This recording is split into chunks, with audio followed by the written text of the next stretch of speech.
Hoje é o nosso culto de adoração ao Senhor, né? Domingo de adoração ao Senhor. Nós estamos retornando ao trabalho, precisa retornar ao trabalho, porque a vida começa, né, irmãos? Chega de férias, né? Chega de casa de praia, chega de festas, né, Luiz? Chega, né? Precisa retomar agora a vida aí, tá todo mundo, até a política. Eu escutei na Globo, ó, amanhã o Congresso, os deputados voltam todos para Brasília. Falei, rapaz, olha, uma maravilha. Uma beleza, vai todo mundo para Brasília amanhã, voltar a trabalhar. Falei, nossa, que bom, né? Puxa vida, eles vão voltar para brigar, mas tudo bem, isso é outra história, né? Não vamos entrar nessa conversa, mas enfim, amanhã diz que eles estão todos lá, deputados, senadores, então a gente tem que voltar também, a gente tem que dar o exemplo, né? Nós temos que voltar também. Então sejam todos bem-vindos, daqui a um pouco nós vamos participar da ceia, lembrando sempre que nós cantamos aqui, né, que ele morreu para pagar os nossos pecados, para nos salvar, ele morreu para nos salvar. Lembre-se disso, ó, presta bem atenção, vamos lá. Estão me ouvindo, gente? Sim.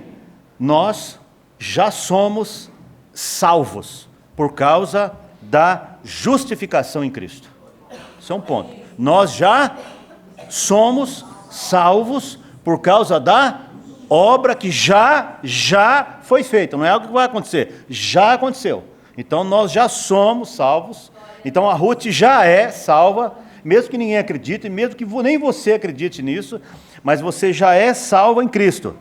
Isso é uma verdade bíblica, incontestável, mas tem um detalhe importante também, que a mesma Bíblia diz que nós estamos sendo salvos pela santificação. Então você vai se santificando enquanto você está aqui nessa terra. Veja, nós somos salvos pela justificação, pela graça de Deus da obra já realizada. Já é um fato histórico, realizado. Não se repete. Mas nós ainda estamos sendo salvos porque o pecado habita em nós ainda. Então, pelo processo da santificação, nós estamos sendo salvos. E um dia, a Bíblia diz também que um dia seremos totalmente salvos por causa da glorificação, que Cristo hoje está num corpo ressurreto e nós herdaremos um corpo igual ao de Jesus, um corpo ressurreto, um corpo espiritual. Parece confuso, mas não é. É coisa de teologia, irmãos. Esses caras não sabem o que... Sabe, fica lendo a Bíblia, depois fica inventando esse negócio, mas na verdade não tem nada inventado, está nos textos. Quem lê a Bíblia percebe isso, que nós já somos salvos por causa da justificação. Nós estamos sendo salvos por causa da santificação. E num dia nós seremos totalmente salvos por causa da glorificação. 3 palavras-chave: justificação, santificação e glorificação. É a base da nossa redenção em Jesus. Se você crê nisso, está tudo certo. Se você não crê, você precisa entrar na escolinha de novo lá embaixo, Cordeirinhos de Jesus, e começar tudo de novo e aprender lá com a professora na escolinha, porque está ruim o negócio, você não compreendeu isso. Abra a sua Bíblia aí, Mateus 6. É um texto gostoso de ser lido, você já leu com certeza, né?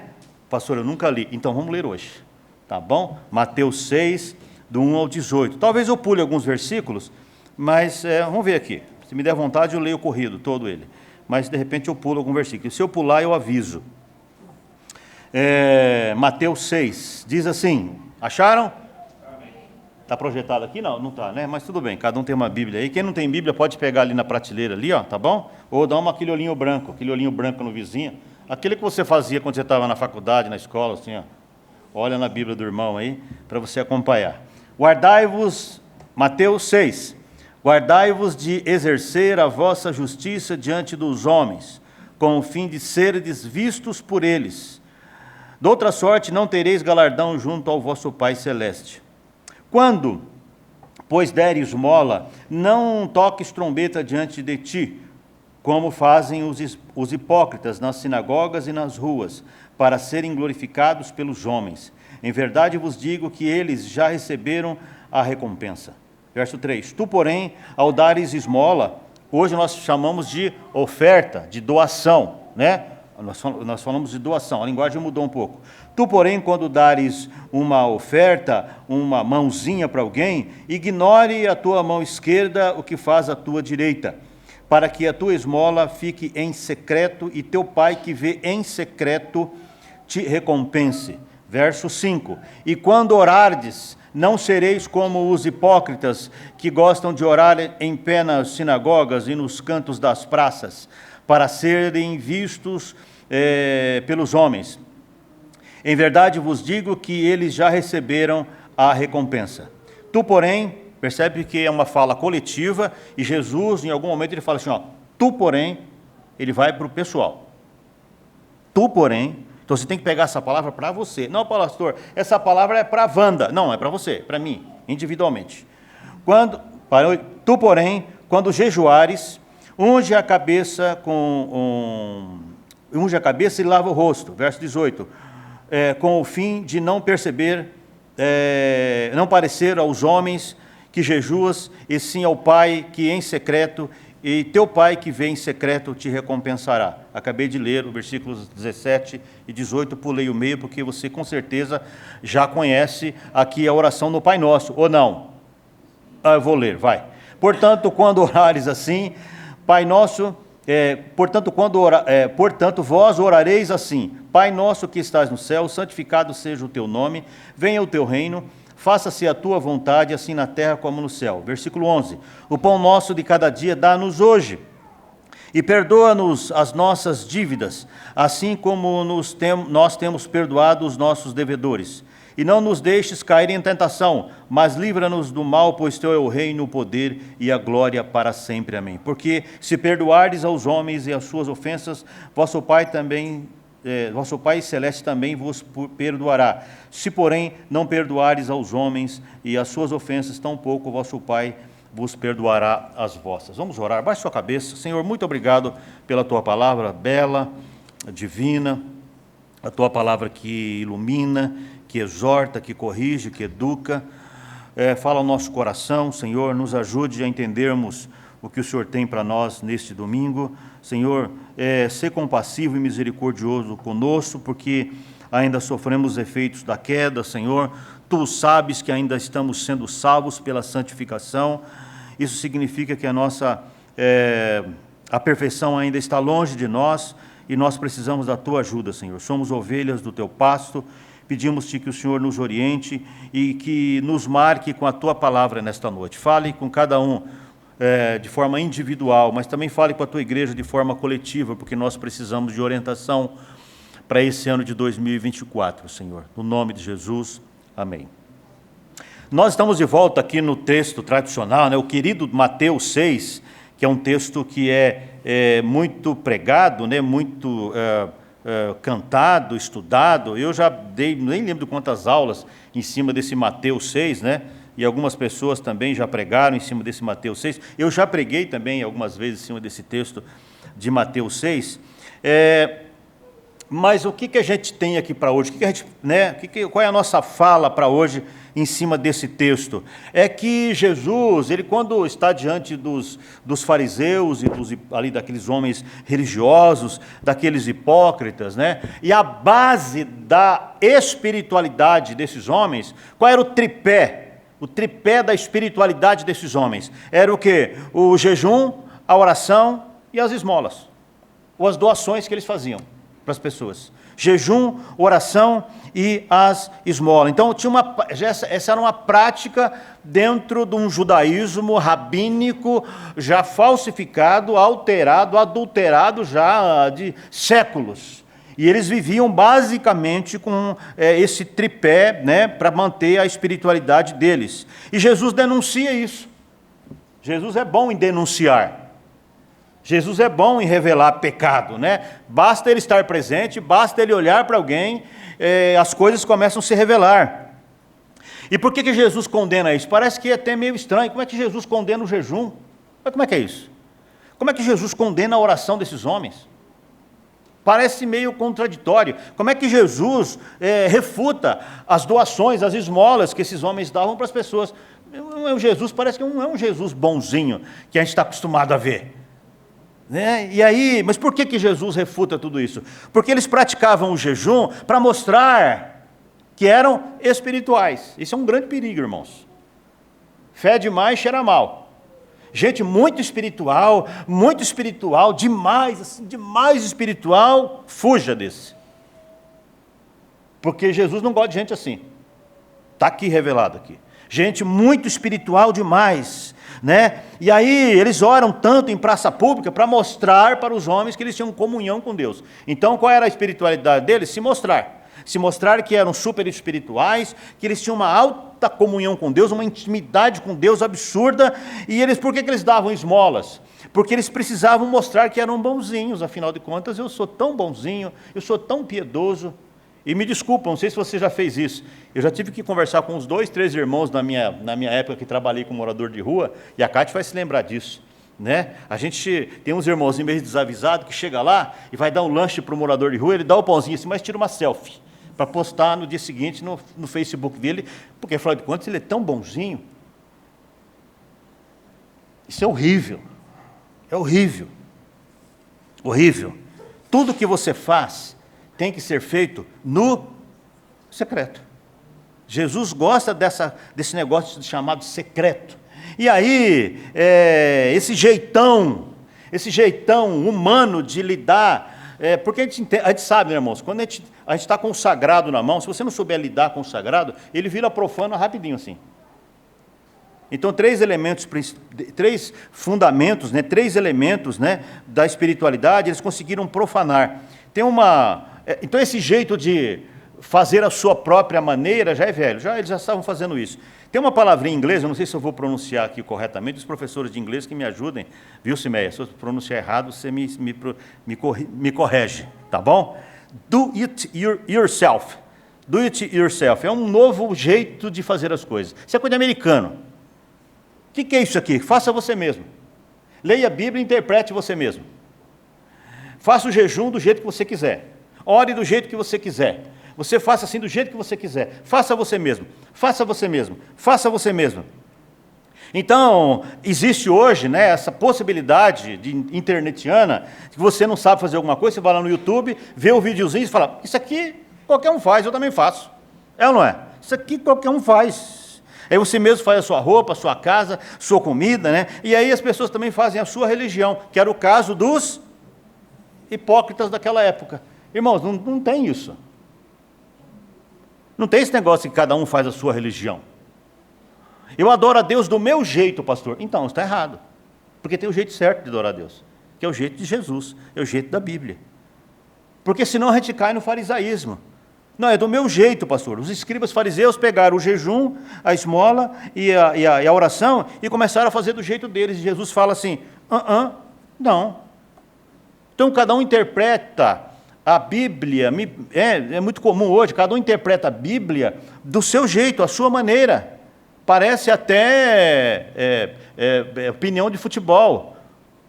Na época do futebol, o técnico contrata lá os caras para fazer lá a seleção brasileira, e todo brasileiro tem uma opinião, e todo brasileiro diz que o técnico está errado. Porque cada brasileiro tem a sua seleção na cabeça. Ou seja, cada brasileiro tem os seus jogadores favoritos. E aí os fariseus também faziam o evangelho, faziam o judaísmo, cada um à sua maneira. E Jesus olha e fala assim, olha, só que não. Não é assim. Existe um jeito certo de fazer as coisas. Um jeito certo de fazer as coisas. E quando nós fazemos jejum, ninguém precisa saber que nós estamos fazendo jejum. A gente tem o jejum coletivo da igreja, a gente tem o jejum coletivo, a nossa convenção faz aqueles 40 dias de oração e jejum, a gente passa para a igreja, mas na verdade, eu fiscalizo você se você está fazendo ou não, como você está fazendo, não, porque isso é pessoal. Isso é você e Deus. A gente não pode fiscalizar jejum. E você não precisa ficar contando para todo mundo que você jejua, que você isso, que você aquilo, né? E aí Jesus também fala sobre a oração, vai para o secreto. E quando você der alguma coisa, ninguém precisa saber. Ninguém precisa saber. Nós temos muitas doações que foram feitas aqui e ninguém sabe quem deu. A não ser que a pessoa falou. Às vezes, em algum momento, a gente fala porque eu tenho essa liberdade e falo. Mas a gente precisa tomar um pouco de cuidado, porque às vezes a gente começa a ter uma religiosidade muito pública. Então, meu irmão, deixa eu falar uma coisa para você, presta bastante atenção, está me ouvindo? Cuidado com o que você vê na televisão. Esses mega espirituais iluminadinhos de internet, vem para cá, porque Deus vai fazer, porque quando eu ponho a mão as coisas acontecem, esse negócio público, eu vou jejuar por você, e porque eu faço, porque eu aconteço, e não sei o quê, e esse pessoal arrasta milhares de pessoas nessa espiritualidade coletiva, farisaica, podre, adoecida. Nós precisamos estar atentos a isso. Jesus vai denunciando, né? Jesus vai apontando isso. E aí, como é que Jesus contradiz isso? Ele fala assim, olha, verso 6, no capítulo 6, são 3 versículos importantes. No capítulo 6, verso 4, ele fala assim, no final do versículo 4, fique em secreto, e teu pai que vê em secreto te recompensará. Isso no versículo 4. No versículo 6, ele repete, olha aí, o teu pai que vê em secreto te recompensará. Na mesma perícope do texto, na mesma abrida de boca que ele dá, ele repete isso 3 vezes. No verso 18, olha o que ele fala no finalzinho: o teu pai que vê em secreto, te recompensará. A nossa relação com Deus, a nossa espiritualidade é construída no secreto. No secreto.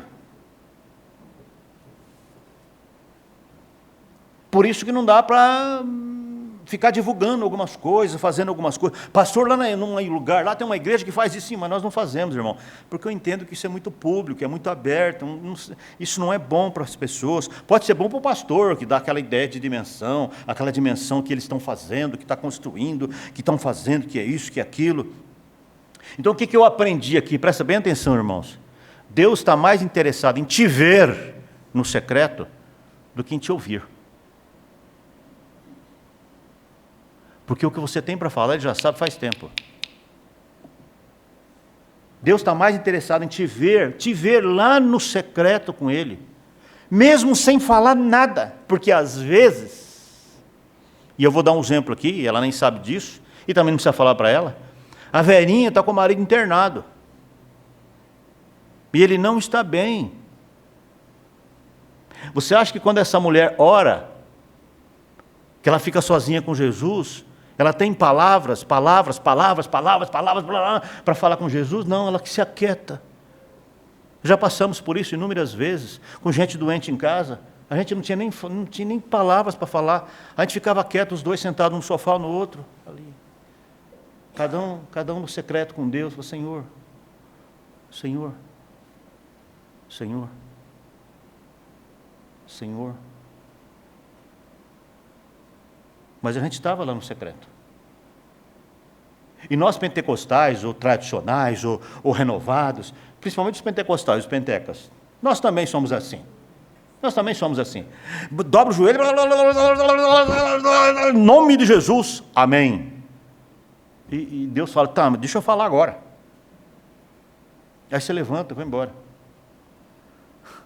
Nós temos uma espiritualidade nervosa, a gente sempre fala sobre isso, né? Então Deus está mais interessado em me observar do que em me ouvir, porque Jesus fala isso aqui, ó, e o Pai que te vê, não diz que Ele te ouve, está aqui, o Pai que te vê em secreto, no verso 4, no verso 6 ele fala, o Pai que te vê em secreto, ele repete, versículo 18, o Pai que te vê em secreto, porque Salmo 139 diz assim, ó, não havendo ainda palavra alguma na minha boca, eis que logo o Senhor tu conhece. Então não adianta ficar tagarelando muitas vezes diante de Deus, porque Ele já sabe tudo que você vai falar. Mas Deus quer te ver lá, irmão.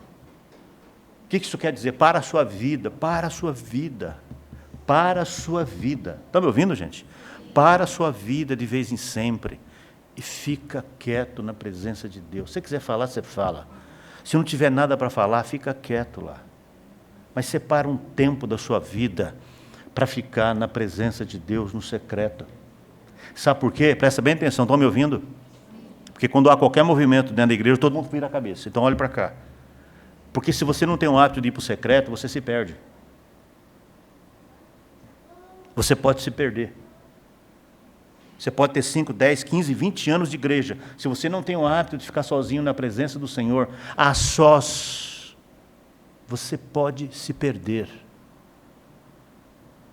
Porque a vida vai te sugar do lado de fora do secreto. O trabalho vai te sugar. Até as atividades religiosas, pode te sugar, mas você precisa parar para ir para o secreto, falar com o Senhor, ver o que Ele tem a dizer com você, para você. Deus está mais interessado em te ver do que em te ouvir, e por isso que eu admiro a mulher do fluxo de sangue. Aquela mulher, vocês conhecem a história, não vou ler o texto, há 12 anos, se não me falha a memória, está no texto, que ela estava lutando com aquela hemorragia sem fim. Isso para uma mulher deve ser um negócio absurdo, traumático, desesperador. Aquela mulher, anos, e nada aquilo não se resolvia, e ela, de repente, ela escuta falar de Jesus, e fala, eu vou lá, e ela vai abrindo, ela toca na roupa dele, nas vestes dele, e ele para, alguém me tocou, e ele olha para ela, e ela é vista. O maior presente daquela mulher foi a cura, claro, mas acima disso, foi ela ter sido vista. Ela foi vista, Deus quer te ver.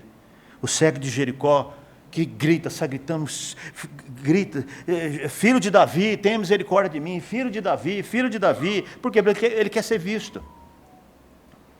Nós temos que ter esse desejo na alma. Zaqueu, que sobe na árvore para ver, e ele é visto. Simples assim. Simples assim. Natanael, preguei sobre Natanael aqui, esses tempos atrás. Jesus passa por ele, eis aí um israelita onde não há dolo. Natanael, eu te vi debaixo da figueira quando você estava orando, eu te vi lá, você estava lá orando, eu te vi, ele não disse que eu te ouvi, eu vi você lá. Meu irmão, Deus quer te ver, parando a vida, de quando em sempre, para entrar na presença dEle. E o verso, no finalzinho dos versos, esses 3 versos que eu li, diz assim, te recompensará, 4, 6, te recompensará, versículo 18, te recompensará, Deus sempre nos recompensa no secreto. Sabe quantos livramentos você já teve? Você já sabe quantos você já teve? Não, pastor, eu lembro de um testemunho, então esse é um. Você sabe de quantas vezes Deus já te livrou? Você sabe quantas vezes Deus já te sustentou, e você nem se deu conta, o socorro chegou, o dinheiro veio, o trabalho veio, alguma coisa chegou, a ajuda de alguém chegou e tal. Você sabe quantas vezes Deus te direcionou, que você tinha que tomar uma decisão, você acha que até que foi decisão sua, e Deus direcionou você. Deus te recompensou inúmeras vezes, mas Ele recompensou onde? No secreto. No secreto, porque Deus não precisa ficar tocando trombeta, né? Deus não precisa ficar fazendo alardes. Eu tenho bastante desconfiança dessa gente, desses evangelistas, não dos antigos, mas desses atuais que nós temos aqui no Brasil. Eu tenho bastante desconfiança, porque é tanto show, é o show da gospelização. O show da gospelização, o show da milagrização. E o de Jesus falou, é no secreto. É tudo no secreto. E o texto continua, Mateus 6,6, tu, porém, quando orares, entra no teu quarto, fecha a porta, é necessário fechar a porta.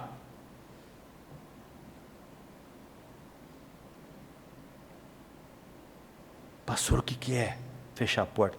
Desliga do mundo. Se desliga do mundo.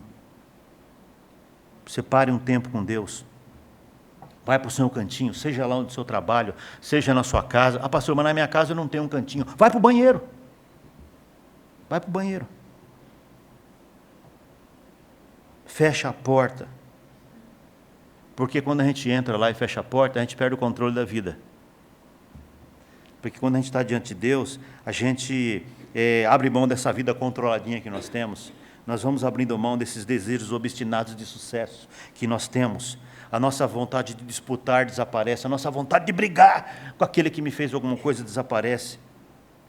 E ali no secreto só entra uma alma que carece da graça de Deus. O Pai que vê em secreto te recompensará no secreto. Deus não precisa tocar trombeta para te abençoar, meu irmão. Lá no secreto a gente entra sem nada. Nu, existencialmente falando. Lá no secreto a gente entra sem ninguém, sem esposa, sem marido, sem filhos, sem dinheiro. Lá não tem dinheiro, não tem pouco dinheiro, lá não tem muito dinheiro, lá não tem nada, lá não tem argumentação, Não, sabe o que eu acho, Deus? Então, lá não tem isso. Lá não tem reclamação. Eu queria fazer uma reclamação, então lá não tem isso. Que eu não fui bem atendido no McDonald's e tal, eu queria fazer uma reclamação, então lá não tem nada disso. O secreto só fica você, um ser pobre. Pobre. Vazio de espírito. Isaías 6:22, eu amo Isaías, que esse nosso querido irmão Isaías, ele é maravilhoso, né? Ele fala as mesmas coisas que Jesus falou. Não, pastor, mas ele veio antes, foi Jesus que disse o que ele disse. Não. Quem fez Isaías foi Jesus. Então foi Isaías que disse o que Jesus disse. Mas é para este que olharei, para o pobre e abatido de espírito. Quando você abre mão de tudo e vai para o secreto, você fica abatido. Você perde o controle da vida, você perde tudo. Lá dentro, na presença de Deus, você fica abatido. E essa é a hora que Deus mais gosta de tratar com os seus filhos, porque eles estão vazios, estão sem argumentação, e a porta precisa ser fechada, porque se você não fechar a porta por dentro, Deus fecha por fora, como fechou a arca de Noé, para ficar sozinho com você. Deus quer você, meu irmão, é isso que eu estou querendo te dizer. Deus quer você. Se você não fizer isso uma hora, Deus vai te chamar, te pôr no secreto, e Ele vai fechar a porta por fora, para tratar com você. É como um pai que chama o filho no quarto e fala, fecha a porta. E senta aí que nós vamos conversar. E nessa hora só nos resta baixar a cabeça, ficar quieto e se consertar. E se está tudo certo, é o momento de ser edificado mais ainda.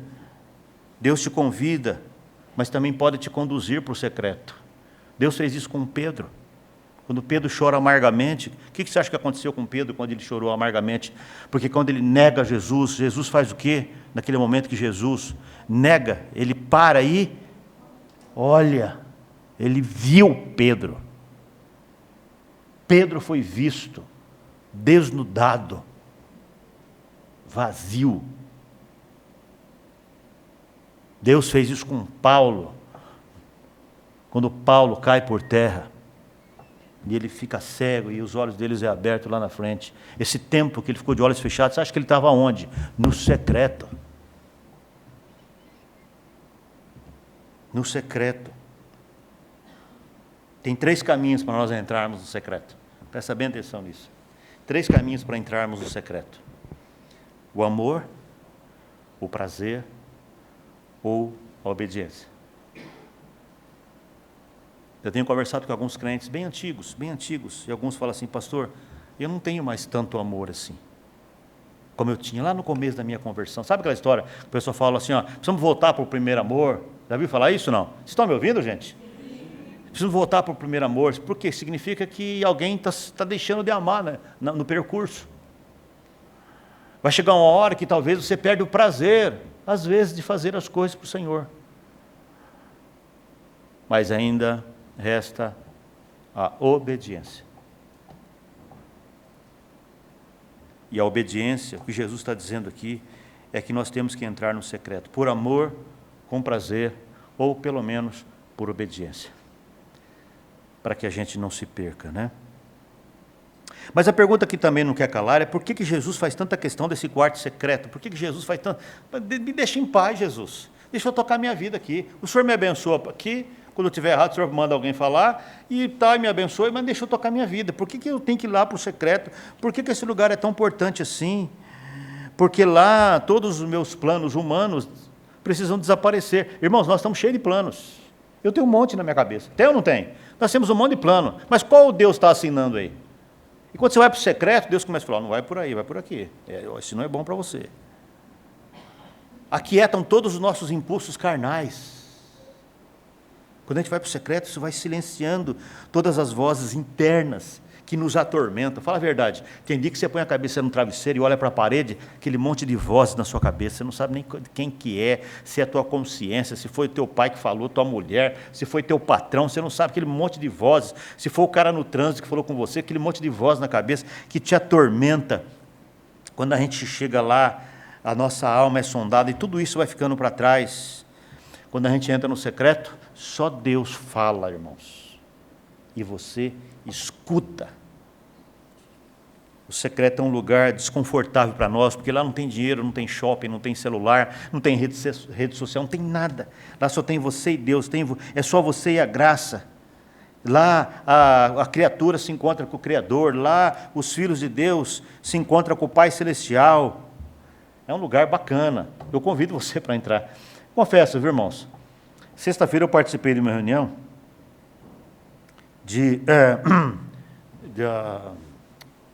pedagógica. Sexta-feira não, foi sexta. Foi sexta-feira. Isso, sexta-feira eu participei de uma reunião, alguns pastores, uns irmãos, e um dos pastores, que é muito sábio, falou: irmãos, vocês prestam atenção, porque tem uma safra nova, tem uma safra de pastores agora aí, que não ora mais. Cuidado com quem vocês convidam para levar na igreja de vocês. Porque tem uma pastorzada nova aí, um pessoal aí, que não ora mais. Eles pegam um sermão pronto da internet, num chat chamado GPT. Isso, lá tem sermão pronto. Qualquer um pode pegar um sermão lá e vir aqui pregar. E o sermão é tão bem feito, tão bem elaborado, que você pensa que foi Deus que deu o sermão para o cara. Então, o que é isso? Como é que alguém vem pregar e não entra para o secreto antes? Meu irmão, presta bem atenção. Esse sermão aqui, que talvez não seja interessante para você, eu estou batendo cabeça com ele desde terça-feira. Eu vou para o meu cantinho e falo: Senhor, o que é para falar? Aí na quarta-feira eu volto: Senhor, eu preciso pregar domingo, o que é para falar? Aí na quinta-feira de novo: Senhor, eu tenho que pregar domingo, o Senhor precisa me dar a palavra. O que é para pregar? O que é para falar para a igreja? Sábado, ontem, hoje de manhã, a manhã inteirinha, quase com a cara enfiada na Bíblia: Senhor, o que é para falar, Senhor? Eu preciso falar. Se o Senhor não der um recado para eles, eu não tenho nada para falar. Mas se eu sou um cara descolado, esperto, tranquilo, moderno, eu vou no chat GPT, pego um sermão pronto, 5 minutos, leio, está pronto o sermão. Aqui vocês vão fazer assim: nossa, esse sermão é maravilhoso, pastor. Então, foi lá do chat GPT. Mas eu tenho vergonha na cara. Eu tenho vergonha na cara. Eu tenho responsabilidade. Lá no secreto, Deus nos diz: aquieta-te, quieta, sossega. Por isso que eu acredito numa igreja que as pessoas vêm para sossegar a alma. Acredito numa igreja que as pessoas vêm para descansar a alma. Por mais tarefas que a gente tenha, mas é sempre com o propósito de sossegar a alma. Jesus, lá no secreto, Deus diz: aquieta-te, sossega-te, acalma-te, fique tranquilo, descansa, confia em mim. Confia em mim. E a gente, na tentativa de: não, mas sabe o que é? E eles falam: não fala nada, eu sei de tudo, eu estou vendo tudo, fica tranquilo. É preciso entrar lá, porque senão a gente vai sofrer um desgaste enorme. Enorme. E para encerrar, quando a gente sai do secreto, a gente compreende o que é propósito. Você sai de lá sabendo que você tem um propósito, e você sai de lá com muita vontade de cumprir isso. Com muita vontade de cumprir. Caminhar com Deus, caminhar como Deus quer. O cristão sai de lá com o coração alegre, com as forças renovadas. É um tempo bom, irmãos. E se a igreja não aprender isso, os crentes não aprenderem isso, a gente vai passar por dias muito difíceis. Sabe por quê? Por que nós temos que entrar lá? Existe uma palavra hoje, que ela é muito conhecida, mas parece que as pessoas não estão percebendo o que está acontecendo. A superficialidade das pessoas, dos crentes, dos pastores, sobretudo os televisivos. A superficialidade é a maldição do nosso tempo. Porque é uma gente que não vai para o secreto, que não busca Deus. A superficialidade, o raso. Você vê, às vezes, liga um canal de televisão, você fala: vamos ver o que esse cara tem a dizer. Aí você fica ali 5 minutos, 10 minutos, 15 minutos, e ele não fala nada, ele não contribui com nada. É só opinião própria, que não ajuda ninguém em nada, não colabora com nada, não educa, não edifica, não constrói absolutamente nada. O fútil, A obtusidade, gente rasa, tão profunda quanto um pires, querendo me dizer o que é que eu tenho que fazer na internet. Gente querendo me educar, como é que eu tenho que fazer. Crente desavisado, irmãos, muitas vezes. Se converteu ontem, com todo respeito, nunca leu a Bíblia e quer vir dizer para mim o que é que eu tenho que fazer, como é que faz, como é que... Pelo amor de Deus, fala, Jesus, me ajuda. Eu não posso falar nada com esse irmão, porque se eu falar, eu vou matá-lo. Porque a superficialidade, né? Essa coisa rasa, essa gente superficial, parece que está querendo dominar o mundo, né? E para encerrar, de verdade mesmo, quando a gente entra no secreto, a gente cruza a fronteira do Espírito.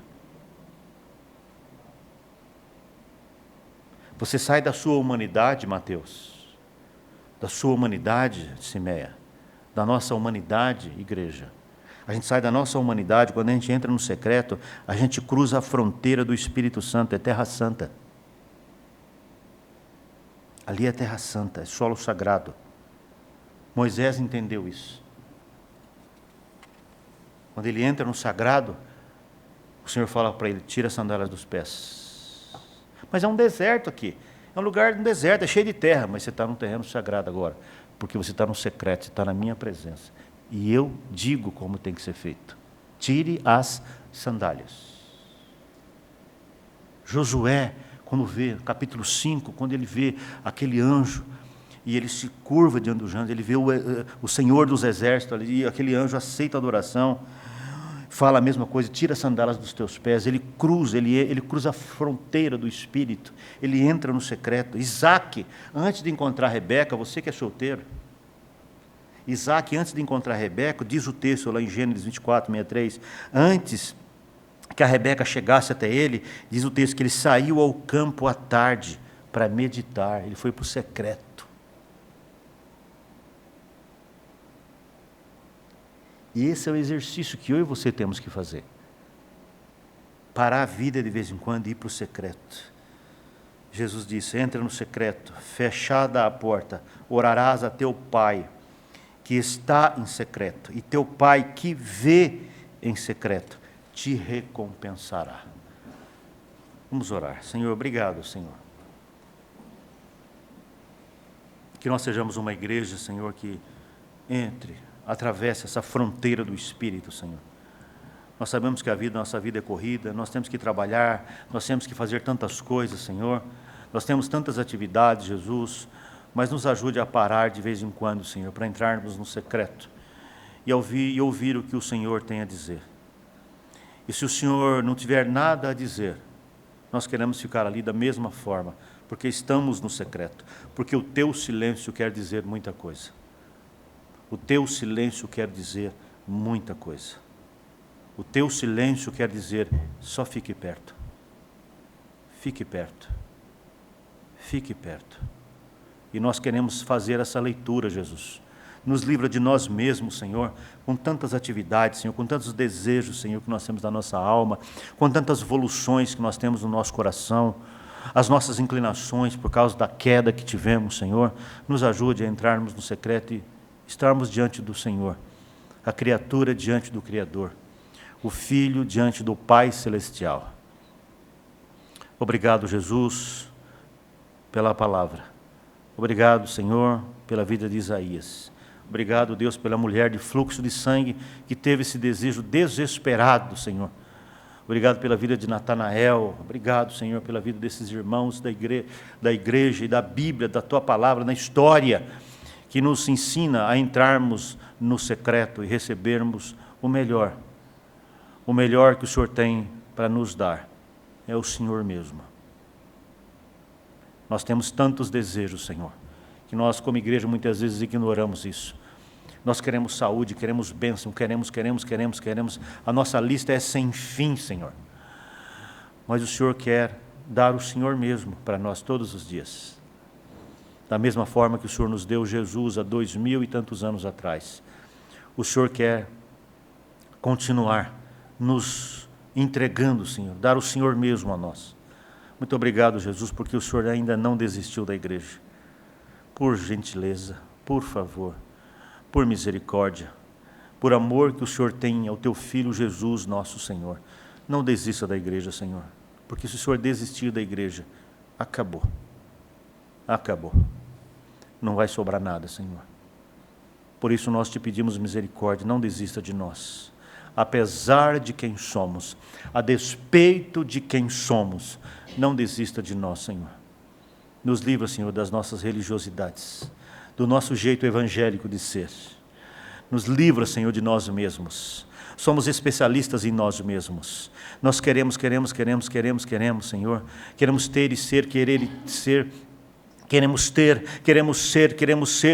ter, possuir, conquistar. Nós queremos, mas o que a nossa alma muitas vezes não percebe, não enxerga, por uma série de motivos, que nós já temos o melhor, já temos Jesus. Que seja assim, ó Deus, que seja assim com esta igreja, com esses irmãos. Nos ajude a te levar a sério, Senhor. Nos ajude a te levar a sério. Sê conosco, Jesus. Santo Espírito, Deus, Espírito do Senhor, nos ajude, nos abençoa. No teu nome que é bendito e eterno. Amém.